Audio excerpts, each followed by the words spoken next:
Here's how you know NFL football is only 49 days away. Chris Canty is here. Welcome back, man. Welcome back. Got a little Harden thing happening on your face. Got a little something going on. Yeah? Your game. It's good. I like it. I appreciate it. Also, did you just finish up your football camp? Yeah, just finished up the Camp of Champions. I hosted every year in Manhattan. It's a free camp. This year we had over 600 kids, so it was dope. Congratulations, man. Yeah, Chris Canty, love the kids, man. Love the kids, man. Love the kids and love ball. Good stuff. All right, well, we're happy to have you here. We love when you're on. Let's talk some football. That was good, Jimmy. You didn't... She didn't make it awkward. There you go. On the outside, I didn't, but on the inside, it was awkward. I knew it was Canty because the lights went out when the... Baker Mayfield's never been one to shy away from the limelight. He loves it. It loves him. From winning the Heisman to being selected first overall by the Browns, and with more hype surrounding his team than ever before, he's once again not shying away from who he is, saying, quote, "I'm going to be myself and believe in that, and if you don't like it, that's okay."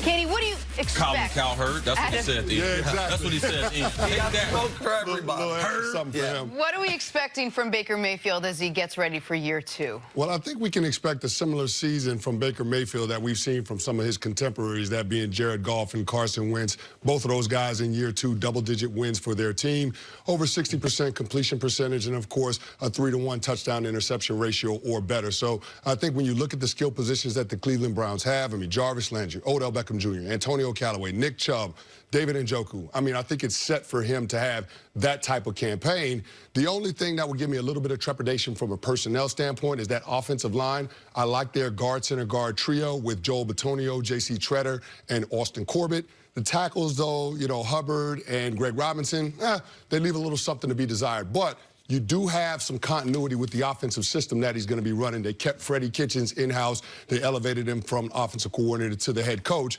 So I think that that will benefit Baker. Now, that cuts both ways because defensive coordinators got a year of tape of seeing Baker Mayfield in that same system, so they'll do some things to try to take some of his strengths away. But by and large, I like what Baker Mayfield brings to the table. I like what he does, not only from a production standpoint, but from an intangible standpoint for that team. We'll have to see how all those strong personalities work together. But I think the stage is set for him to have a big season. Go ahead, Steve. Talking about a big season, I have another question for you, because I think that from the Cleveland Browns, people will be talking about the Cleveland Browns, but I believe that the part of the team that will be misrepresented is the defense. And you like what they got up front. You like Olivia Vernon coming over, pairing him up with Myles Garrett. What potentially can we see in Myles' 3rd year when you add another premier rusher on the outside? And if Baker does these things you're talking about, interceptions, the offense is going to be highly ranked. What does that do for defensive players? Because I believe he's an up-and-coming star and might get 20 sacks this season. Well, here's the thing. People always say a tight end is a quarterback's best friend or a running back is a quarterback's best friend to take some pressure off of him. To me, I think a really good defense is a quarterback's best friend because they can create better field positions, steal extra possessions, set your offense up to be able to have success. So what they've done defensively, trading for OV and then signing Sheldon Richardson, I think that's going to be huge. I mean, that's going to take a lot of pressure off of Myles Garrett. I mean, you're talking about 2 or 3 guys that can command a double team. And front four, I mean, because you like Ogunjobi as well. I love Ogunjobi. Yes. Love Ogunjobi. So Garrett, Ogunjobi, Richardson, Olivier Vernon, that's in the discussion for most pressing front four in the entire league. Absolutely. And so when you don't have to blitz in order to be able to apply pressure, it gives your defensive coordinator a lot of flexibility. And you know Steve Wilks knows how to be creative with front fours. We saw him do it down there in Carolina. But I love what the Cleveland Browns did on the back end of their defense, being able to add Greedy Williams to what they got in Denzel Ward and Demarius Randall. You know how front and coverage works together. I mean, that could be a really stingy defense. Yeah, they got a little track team back there. Last year they were awful in total yards, but one thing that they did do is take the football away. I look for them to continue to have that trait as a defensive unit. So let's put it all together. We all like their defense. Their running game was good last year, should be better this year with Kareem Hunt coming in fresh after his 8-game suspension. They have, I believe, the most talented receiver in the league in Beckham. Jarvis Landry was a typical Jarvis Landry, solid if not spectacular season last year. Their tight end has enormous potential if unrealized. The offensive line, questions about the tackles notwithstanding, allowed 3 sacks in the final 6 games of last season. And Baker played like a top 8 quarterback the final half of last year. So what should that mean? That should mean the Browns are a playoff team, the favorites in their division. And I'll take it further back than just Goff and Wentz. In year 2, Russell Wilson won the Super Bowl. In year 2, Colin Kaepernick went to the Super Bowl. In year 2, Patrick Mahomes went to the AFC Championship game, won league MVP. Like, in today's NFL, when you have this great quarterback on a cheap contract with a lot of talent, that's when your championship window springs open. To me, that's not overstating or overhyping the Browns to say 10, 11 wins, win the division, win a playoff game should be their expectations going into this season. But Cece, right now we saw a little bit of what Baker could do. We have a piece of paper with a bunch of names on them, and these are great names, and we just all went through it. How do you make sure a guy like Baker Mayfield, who's a little bit brash, he's a little bit out there, he's very confident in himself, and you always say, like, the game is bigger than who you are, especially when you first come up. How does a guy like that lead a piece of paper with all these big names on it to be called a playoff-bound team? Well, this is the thing with Baker, and speaking with him and Freddie Kitchens last year, they have a tremendous rapport together.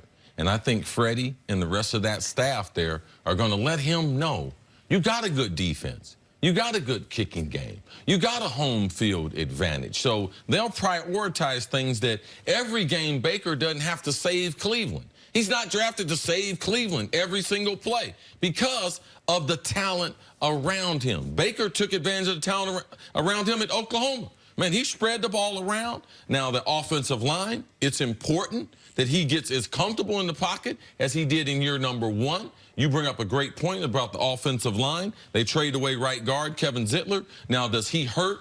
That overall Pro Football Focus has them ranked 20th as far as offensive line entering. That's the unit that you have to watch for. Baker Mayfield, if you ask me, Chris, if you can have any personality as a quarterback, I want the guy to be a football player. I don't want him to be some special guy, some guy that thinks he's better than the rest of the organization. I want him to come to work just like the rest of us, talk trash, play jokes, and be just like the rest of the team. Because in that locker room, typically there's 50 guys. The quarterback and the kicker are the two odd personalities in the locker room. So I don't mind Baker Mayfield being the type of brash, young quarterback that's talented. I don't mind that because I know the type of locker room this goes around the NFL. Everyone can't be Tom Brady. Everyone can't say all the right things, do all the right things. Cal Hurd, I know Colin, that's what he's on. Hey, man, I want my guy. I want my guy. He wants to be Russell Wilson. Yeah. Loves Russell Wilson. Well, how much of Russell is real? Right. Exactly. Well, in Russell, we might see a slightly different Russell as we've seen this offseason. Since Sierra, it is a different Russell. But he awful spicy. Got a little more bass in his voice. Oh, his voice changed too. A little more bass in his voice. But the one point that you bring up about Baker Mayfield, having those intangibles and being able to establish that chemistry, that rapport with his teammates, that's important because this is an organization that's been devoid of leadership by and large the better part of this millennium. I mean, you're talking about having one double-digit win season since 2000, and in that same span, you got 14 double-digit losing seasons. So, I mean, that's a problem, and you need somebody to be able to turn that around. I know people throw the word culture around as a catch-all, but I think it's applicable in this situation just because you do need somebody to become the catalyst, the agent for change in Cleveland, and I feel like Baker Mayfield has already made strides in order to do that. You look at these comments about the Giants fans and how they treated Odell Beckham Jr. on the way out the door. That comment wasn't for Giants fans. It was the comment for Odell. wasn't for Browns fans. That was for Odell Beckham Jr. Yeah. Exactly. Great point. And that's Baker Mayfield letting Odell let him know, you're one of my guys. I got your back. And you're going to be treated well here. So I think that that's something that could be beneficial for this team coming into this season. Because, again, a lot of strong personalities in that locker room and in the building. It's going to have to work. And I think that Baker Mayfield has the right demeanor in order to make it do that. It is good to have you back. Feels good. Feels like football's right around the corner. We'll take a break. Canty, we'll see you but later on. Much more First Things First right after this. Canty ain't just walk around big for no reason. Nah. He well rested, spitting out